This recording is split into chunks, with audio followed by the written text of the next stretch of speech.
السلام علیکم۔ بسم اللہ الرحمن الرحیم۔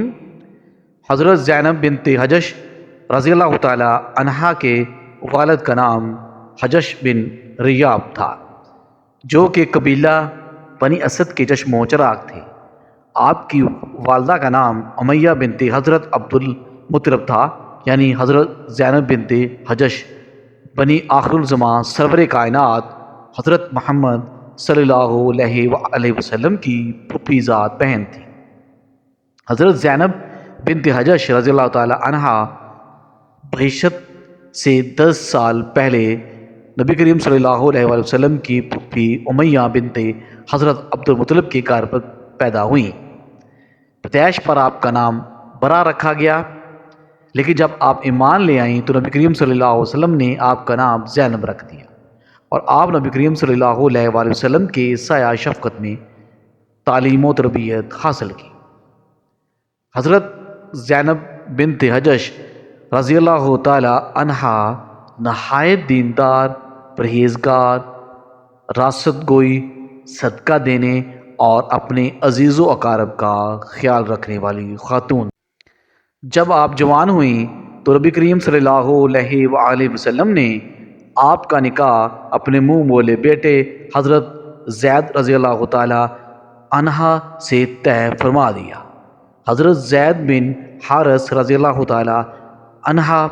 چونکہ غلام تھے، جس کو نبی کریم صلی اللہ علیہ وآلہ وسلم نے آزاد کر کے اپنا منہ بولا بیٹا بنا لیا تھا، جس وجہ سے ان کو لوگ زید بن محمد کہہ کر پکارتے تھے۔ حضرت زینب بنت حجش رضی اللہ تعالی عنہا چونکہ خاندان بنو ہاشم سے تعلق رکھتی تھی، تو یہ ان کی شان کے خلاف تھا کہ وہ ایک غلام سے شادی، اس لیے انہوں نے شروع میں اس رشتے سے انکار کیا۔ پھر اللہ پاک نے ایک آیت نازل فرمائی، کسی مومن مرد اور کسی مومن عورت کو یہ حق نہیں ہے کہ جب اللہ اور اس کا رسول کسی معاملے کا فیصلہ کر دے تو پھر اسے اپنے اس معاملے میں خود فیصلہ کرنے کا اختیار حاصل رہے، اور جو کوئی اللہ اور اس کے رسول کی نافرمانی کرے تو وہ صحیح گمراہی میں پڑ گیا۔ جب یہ آیت نازل ہوئی تو حضرت زینب بنت حجش رضی اللہ تعالی عنہا نے حضور کریم صلی اللہ علیہ وسلم کو اس فیصلے کو مان لیا، اور اس طرح ان کا نکاح حضور کے منہ بولے بیٹے حضرت زید سے ہو گیا۔ اس شادی کے 1 سال بعد ہی حضرت زید بن حارث رضی اللہ تعالی عنہ اور حضرت زینب بنت حجش رضی اللہ تعالی عنہا کے درمیان کی زندگی تناؤ کا شکار رہنے لگی۔ حضرت محمد صلی اللہ علیہ وسلم کے منہ بولے بیٹے حضرت زید بن حارث رضی اللہ تعالی عنہ ایک دن حضور کریم صلی اللہ علیہ وآلہ وسلم کی خدمت اقدس میں حاضر ہوئے اور عرض کی، یا رسول اللہ صلی اللہ علیہ وسلم، یہ نکاح اب مزید نہیں چل سکتا، ہم دونوں کی طبیعت بالکل جداگانہ ہے۔ حضور کریم صلی اللہ علیہ وسلم نے جب یہ سنا تو آپ بہت زیادہ پریشان ہوئے کہ ایک طرف ان کا منہ بولا بیٹا اور دوسری طرف ان کی پھوپھی ذات بہن ہے۔ حضور کریم صلی اللہ علیہ وسلم نے حضرت زید بن حارث رضی اللہ تعالی عنہ کو اس بات پر راضی کیا کہ کچھ عرصہ اور گزاریں، ہو سکتا ہے کہ آپ دونوں کا گزارا ہونے لگے۔ اس بات کو قرآن میں اللہ پاک یوں فرماتا ہے، اے رسول، وہ وقت یاد کرو جب آپ اس شخص سے کہہ رہے تھے جس پر اللہ نے اور آپ نے احسان کیا تھا کہ اپنی بیوی کو اپنے پاس رہنے دو، اسے نہ چھوڑو اور اللہ سے ڈریں، لیکن اللہ پاک کی رضا یہی تھی کہ حضرت زید بن حارث رضی اللہ تعالی عنہ اور حضرت زینب بنت حجش رضی اللہ تعالی عنہا میں طلاق ہو گئی۔ اب حضور صلی اللہ علیہ وآلہ وسلم افسردہ ہو گئے، اس لیے کہ سرور کائنات حضرت محمد صلی اللہ علیہ وسلم نے یہ فیصلہ کیا کہ وہ اپنی طلاق یافتہ توفی ذات سے نکاح فرما کر انہیں ازواج مطہرات میں شامل فرما لی۔ لیکن آپ صلی اللہ علیہ وسلم کو پریشانی اس بات کی تھی کہ عرب کا رواج تھا منہ بولا یا لے پالک بیٹے کو اصل بیٹا سمجھا جاتا تھا، اس لیے اس بیٹے کی بیوی سے ہرگز شادی نہیں کی جا سکتی تھی۔ اس پر اللہ پاک فرماتا ہے اور آپ اس وقت وہ بات اپنے دل میں چھپا رہے تھے جسے اللہ ظاہر کرنے والا تھا، اور آپ لوگوں کی طعن و تشنیع سے ڈر رہے تھے، حالانکہ اللہ اس بات کا زیادہ حقدار ہے کہ آپ اس سے ڈریں۔ خیر، حضور کریم صلی اللہ علیہ وسلم نے حضرت زید بن حارث رضی اللہ تعالی عنہ کو حضرت زینب بنت حجش رضی اللہ تعالی عنہا کے پاس اپنے رشتے کے لیے بیچ دیا۔ حضرت زید بن حارث رضی اللہ تعالی عنہا کے پردے میں رہ کر حضرت زینب رضی اللہ تعالی کو حضور کریم صلی اللہ علیہ وسلم کا پیغام دیا کہ اللہ کے نبی صلی اللہ علیہ وسلم آپ سے نکاح کرنا چاہتے ہیں۔ حضرت زینب بنت حجش رضی اللہ عنہا کے لیے یہ خوشی اور غمی کی بیک وقت خبر تھی۔ خوشی اس بات کی کہ ازواج مطہرات میں شامل ہونا دنیا کا سب سے بڑا اعزاز ہے، اور غم اس بات کا کہ میں تو حضور کے منہ بولے بیٹے زید کی طلاق یافتہ ہوں۔ پورے عرب میں یہ بات پھیل جائے گی۔ خیر، حضرت زینب بنت حجش رضی اللہ تعالی عنہا حضرت زید سے فرمانے لگی کہ میں بغیر استخارہ کے اس بات کا فیصلہ نہیں کرنا چاہتی۔ یہ بات جنگل کی آگ کی طرح پورے مدینے میں پھیل گئی کہ محمد صلی اللہ علیہ وآلہ وسلم نے اپنے بیٹے کی بیوی کو نکاح کا پیغام بیچ دیا ہے۔ منافقین اور دشمنان رسول یہ کہنے لگے کہ یہ حضرت زینب بنت حجش رضی اللہ تعالی عنہا اور حضرت محمد صلی اللہ علیہ وآلہ وسلم کی محبت ہی تھی کہ جس کی وجہ سے حضرت زینب بنت حجش رضی اللہ تعالی عنہا نے حضرت زید بن حارث رضی اللہ تعالی عنہ سے طلاق لے لی ہے۔ منافقین نے حضور کریم صلی اللہ علیہ وآلہ وسلم کے بارے میں حضرت زید کے گھر جانے کو بھی اسی محبت کا نام دیا، اور اسی طرح چہ مگوئیاں عام ہو گئی۔ ادھر حضرت زینب بنت حجش رضی اللہ تعالی عنہا مصلی پر کھڑی ہوئی، اور ادھر اللہ پاک نے نبی کریم صلی اللہ علیہ وآلہ وسلم کی طرف وحی نازل فرما دی۔ وحی کے نازل ہونے سے ہی حضرت زینب بنت حجش رضی اللہ تعالی عنہا اور حضرت محمد صلی اللہ علیہ وآلہ وسلم کا نکاح ہو گیا۔ وحی کے الفاظ کچھ اس طرح ہیں کہ جب زید بن حارث رضی اللہ تعالی عنہ نے اس عورت زینب بنت حجش رضی اللہ تعالی عنہ سے اپنی حاجت پوری کر لی، پھر اسے طلاق دے دی، تو ہم نے اس خاتون کو آپ کے نکاح میں دے دیا تاکہ اہل ایمان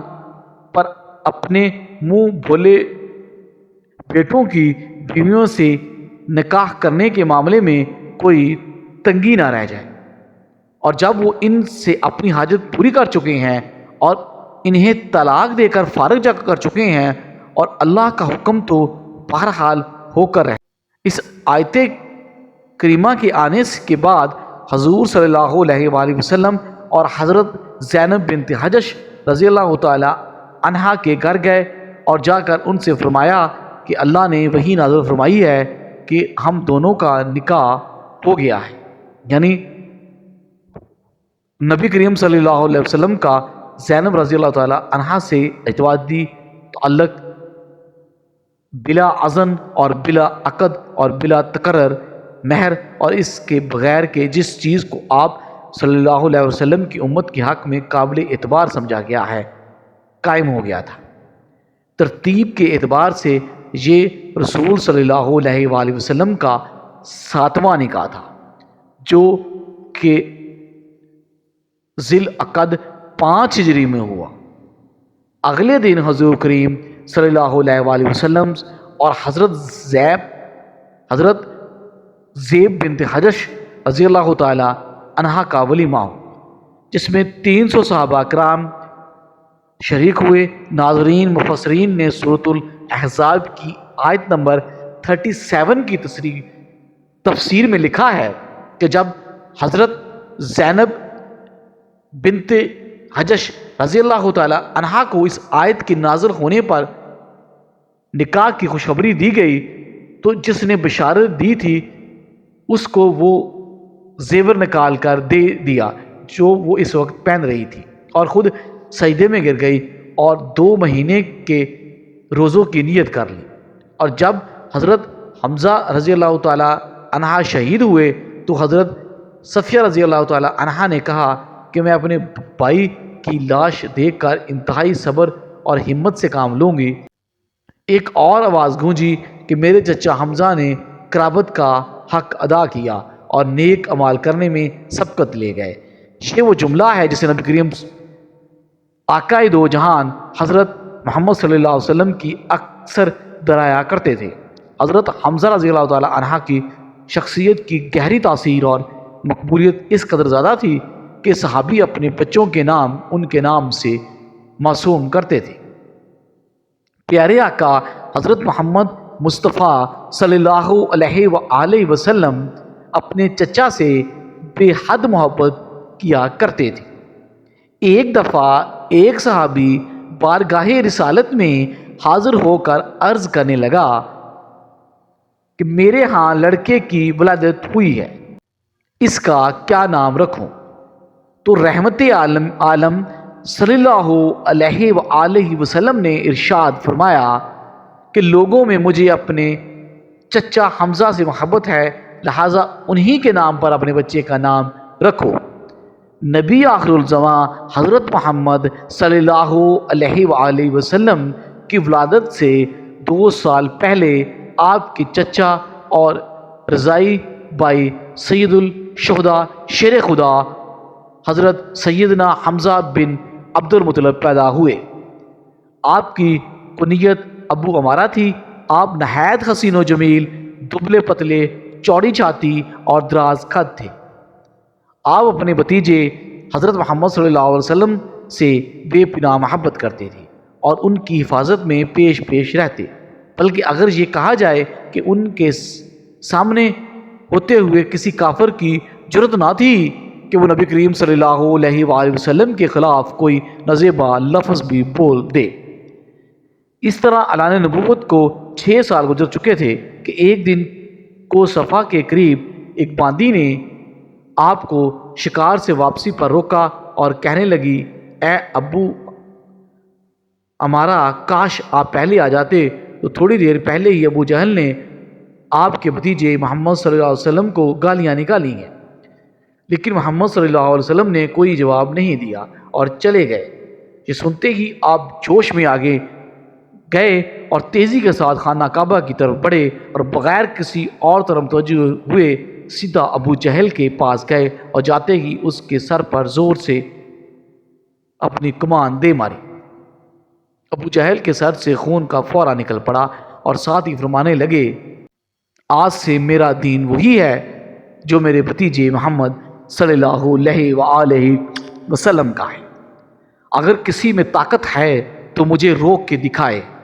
آپ مدینہ منورہ تشریف لائے تو اسلامی لشکر کے پہلے علم بردار بنے۔ 2 ہجری میں ہونے والی پہلی جنگ میں آپ رضی اللہ تعالی عنہ نے بے شمار کافروں کو جہنم واصل کیا۔ مکہ کے مشہور جنگجو اور پہلوان عتبیہ کو حضرت حمزہ رضی اللہ تعالی عنہ نے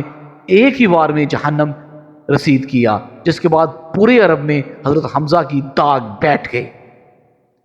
15 شوال المکرم 3 ہجری غزوہ احد شروع ہوتا ہے۔ غزوہ بدر کا بدلہ لینے کے لیے مسلمانوں پر حملہ کرتے۔ ان کا سب سے بڑا مقصد حضرت حمزہ رضی اللہ تعالی عنہ کو شہید کرنا ہے، کیونکہ جتنا نقصان غزوہ بدر میں کفار مکہ کو انہوں نے دیا اور کوئی نہ دے سکا۔ جبیر بن مطعم نے اپنے غلام وحشی کو جو کہ نیزہ چلانے میں ماہر تھا اس کو لالچ دیا کہ اگر تم میرے چچا کو قتل کرنے والے حضرت حمزہ رضی اللہ تعالیٰ عنہ کو شہید کر دو گے تو اسے آزاد کر دیا جائے گا۔ ہند زوجہ ابو سفیان نے بھی وحشی کو کثیر انعام کا لالچ دیا، کیونکہ ہند کے باپ عتبہ کو حضرت حمزہ رضی اللہ تعالیٰ عنہ نے جنگ بدر میں قتل کیا تھا۔ چنانچہ وحشی نے حضرت حمزہ رضی اللہ تعالیٰ عنہ کو دھوکے سے کسی اور سے لڑائی کے دوران پیٹ میں نیزہ مار دیا اور بے دردی سے شہید کر دیا۔ یہ سارا واقعہ اسی طرح بخاری اور مسلم میں روایت ہے۔ حضرت حمزہ رضی اللہ تعالیٰ عنہ کا پیٹ چاک کر کے ان کا کلیجہ نکال کر ہندا نے چبایا، پھر ہندا نے کافر عورتوں کے ساتھ مل کر حضرت حمزہ رضی اللہ تعالیٰ عنہ کے کان ناک کاٹ کر انہیں لڑی میں پرو کر ان کے کڑے بازو بند اور پزیب بنائے اور انہیں پہن کر مکہ میں داخل ہوئیں۔ جب نبی کریم صلی اللہ علیہ وآلہ وسلم نے حضرت حمزہ رضی اللہ تعالیٰ عنہ کے جسم کو دیکھا تو آپ صلی اللہ علیہ وآلہ وسلم رونے لگے۔ آپ کے کٹے ہوئے جسم کو دیکھ کر شدت غم سے آپ صلی اللہ علیہ وسلم کی آواز بلند ہوئی اور فرمایا، حمزہ سید الشہداء ہیں۔ مسلمانوں ذرا ایک دفعہ اس منظر کو سامنے لائیں کہ جب حضرت حمزہ رضی اللہ تعالیٰ عنہ کی بہن حضرت صفیہ رضی اللہ تعالیٰ عنہ کو پتہ چلا کہ ان کے بھائی شہید ہو گئے ہیں، وہ ان کو دیکھنے کے لیے آئیں تو حضور کریم صلی اللہ علیہ وآلہ وسلم نے ان کو اپنے بھائی کا کٹا ہوا جسم دیکھنے نہ دیا۔ خیر، حضرت صفیہ رضی اللہ تعالیٰ عنہ کی لائی گئی چادر میں رضی اللہ تعالیٰ عنہ کو کفن دیا گیا۔ چادر اس قدر چھوٹی تھی کہ سر ڈانپتے تھے تو پاؤں ننگے ہو جاتے تھے، اور اگر پاؤں ڈانپتے جاتے تو سر ننگا ہو جاتا۔ اللہ اکبر۔ حضور کریم صلی اللہ علیہ وسلم فرمانے لگے کہ سر کو ڈانپ دیا جائے اور پاؤں پر گھاس ڈال دی جائے۔ حضرت حمزہ رضی اللہ تعالیٰ عنہ کی قبر کشائی کی پہلی روایات حضرت جابر رضی اللہ تعالیٰ عنہ نے بیان فرمائی ہے، جسے امام مسلم اور بخاری نے بھی روایت کیا ہے۔ حضرت جابر فرماتے ہیں کہ جنگ احد کے 46 سال بعد معاویہ بن ابو سفیان کی دور حکومت میں انہوں نے ایک نہر احد کے مقام پر نکالنے کا حکم صادر کیا، اور جب اس نہر کا کام شروع ہوا تو منادی نے مدینہ میں یوں صدا لگائی کہ جن لوگوں کے شہید رشتہ دار احد میں دفن ہیں، قبر کشائی کر کے اپنے اپنے شہداء کے جسد کسی دوسری جگہ منتقل کر لیں تاکہ وہ پانی سے محفوظ رہ سکے۔ حضرت جابر بن عبداللہ رضی اللہ تعالیٰ عنہ فرماتے ہیں کہ سن کر مدینے والے احد کی طرف نکل پڑے، جن میں خود بھی وہ شامل تھے، کیونکہ میرے والد عبداللہ بھی احد کی جنگ میں شہید ہوئے تھے اور وہاں ہی دفن تھے۔ میرے والد عبداللہ اور عمرو بن جموع ایک ہی قبر میں دفن تھے۔ شہادت کے وقت عمرو بن جموع کی پیشانی زخمی تھی اور میرے والد نے عمرو کی پیشانی پہ ہاتھ رکھا ہوا تھا، اور اسی حالت میں دونوں شہید۔ اس لیے جب صحابہ ان کا ہاتھ ہٹاتے تو پیشانی سے خون نکلنے لگتا، جس کی وجہ سے رسول کریم صلی اللہ علیہ وسلم کے حکم کے مطابق ان دونوں کو اسی حالت میں ایک ہی قبر میں دفن کیا گیا۔ حضرت جابر بن عبداللہ فرماتے ہیں کہ جب حکومتی سپاہیوں نے میری موجودگی میں میرے والد عبداللہ اور عمرو کی قبر کھولی تو جیسے ہی عمرو کی پیشانی سے میرے والد کا ہاتھ ہٹاتے تو تازہ خون کے فوارے نکلنا شروع ہو جاتے۔ یہ معاملہ دیکھ کر انہوں نے یہ قبر بند کر دی۔ اس کے بعد سپاہی حضرت حمزہ رضی اللہ تعالیٰ عنہ کی قبر اور قبر کھودتے ہوئے حضرت حمزہ کے پاؤں پر گدال لگی تو ان کے پاؤں سے تازہ خون نکلنے لگا۔ حضرت جابر روایت فرماتے ہیں کہ میں اس بات کا عینی شاہد ہوں کہ تمام شہداء کے جسم تر و تازہ تھے، اور حمزہ رضی اللہ عنہ تو ایسے لگ رہے تھے جیسے سو رہے ہوں۔ جب سپاہیوں نے سید الشہداء کا یہ عالم دیکھا تو مزید قبر کشائیوں کو روک دیا اور دوبارہ سبھی کو اسی حالت میں دفن کر دیا جیسے پہلے تھی۔ حضرت حمزہ رضی اللہ تعالی عنہ کی دوسری دفعہ قبر کشائی ترک سلطان عبد الحمید ثانی کے دور میں ہوئی۔ انہوں نے 1904 میں کروائی، جب انہیں خواب میں یہ اشارہ ہوا کہ حضرت حمزہ رضی اللہ تعالی عنہ کے جسد مبارک پر پانی موجود ہے۔ انہوں نے قبر کھود کر اس کے ارد گرد 50 فٹ گہری تک سیسہ پلائی دیوار بنا دی۔ حضرت زینب بنت حجش رضی اللہ تعالی عنہ کو اس بات پر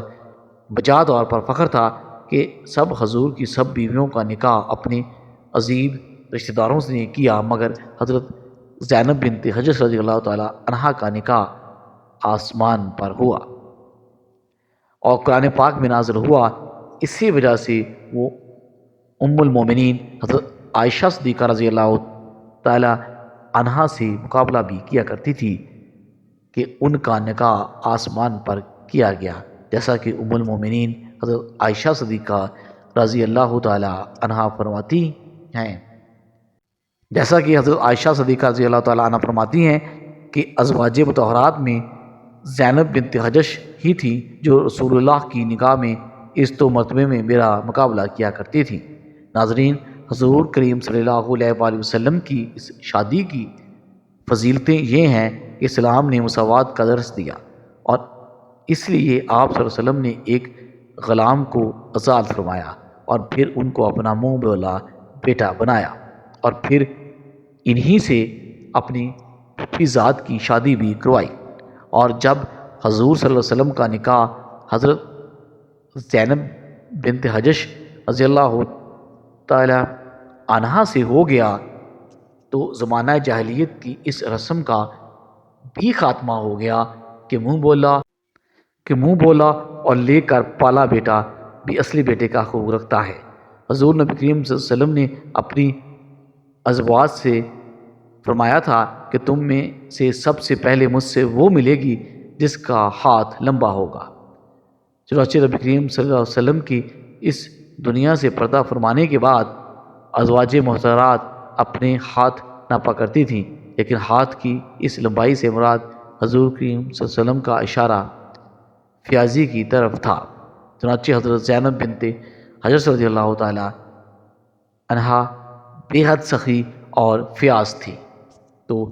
سب سے پہلے حضور کریم صلی اللہ علیہ وسلم کے پردہ فرمانے کے کچھ ہی عرصہ بعد 20 ہجری میں آپ رضی اللہ تعالی عنہ بھی اس دارالفانی سے کوچ فرما گئے اور آپ کو جنت البقیع میں سپرد خاک کیا گیا۔ اللہ تعالی ہمیں نیک کاروں میں شامل فرمائے